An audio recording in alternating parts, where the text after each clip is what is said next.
વડોદરા શહેર લાલબાગ વિસ્તારમાં વડોદરામાં પ્રથમ વખત રોયલ લોકો માટે રોયલ મેળાનું આયોજન કરવામાં આવ્યું છે, જેમાં પ્રાકૃતિક થીમ પર આખા મેળાનું આયોજન કરાયું છે, જેમાં જંગલ વેલીના થીમ પર બનાવવામાં આવ્યું છે.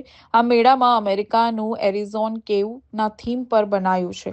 સાથે જ વિવિધ પ્રકારના પ્રાણીઓ જેમ કે લાલ પૂંછડીવાળો કોબરા, બોલ પાયથન, ટેંગો છીપકલી, વિચ્છુ, એમુ જેવા વિવિધ પ્રકારના પ્રાણીઓ લાવવામાં આવ્યા છે. આ માત્ર પ્રાણીઓ વિદેશીના પ્રાણી સંગ્રહાલયમાં જોવા મળતા હોય છે, ત્યારે વડોદરા શહેરમાં પ્રથમ વખત પ્રાણીઓ લાવવામાં આવ્યા છે, જેથી બાળકોને મનોરંજનની સાથે વિદેશના પ્રાણીઓ અહીં વડોદરામાં જોવા મળે અને સાથે જ અમેરિકામાં પણ જોવા મળતું એરિઝોન કેવુસ થીમ પર પહાડો બનાવવામાં આવ્યા છે, જેમાં રણ પ્રદેશ જેવું ફિલિંગ થાય છે. સાથે જ આ મેળામાં 25થી વધુ રાઇડ્સ જોવા મળી રહી છે.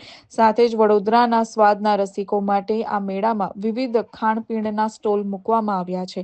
સાથે જ આ મેળામાં સુરક્ષા અને સેફટીના સાધનો સાથે સીસીટીવી કેમેરા પણ મુકાયા છે, જેથી કોઈ અનિચ્છનીય બનાવ ન બને તેની સંપૂર્ણ કાળજી રાખવામાં આવી રહી છે. સાથે જ મેળો સાંજના 5 કલાકથી રાત્રિના 11 વાગ્યા સુધી ચાલુ રહેશે.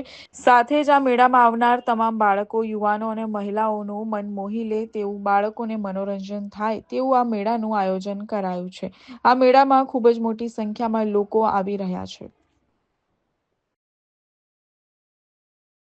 આપણે લાલબાગ બ્રિજ પાસે વિશ્વામિત્રી રોડ, માંજલપુર, અવધૂત ફાટકની સામે ત્યાં રોયલ મેળાનું આયોજન કરેલ છે અને નાના બાળકોથી માંડી મોટાને બધાને મનોરંજન મળી રહે એ બધી રાઇડો છે, દુકાન શોપિંગ છે અને જંગલ થીમ, જંગલ વિલા બનાવેલી છે આપણે.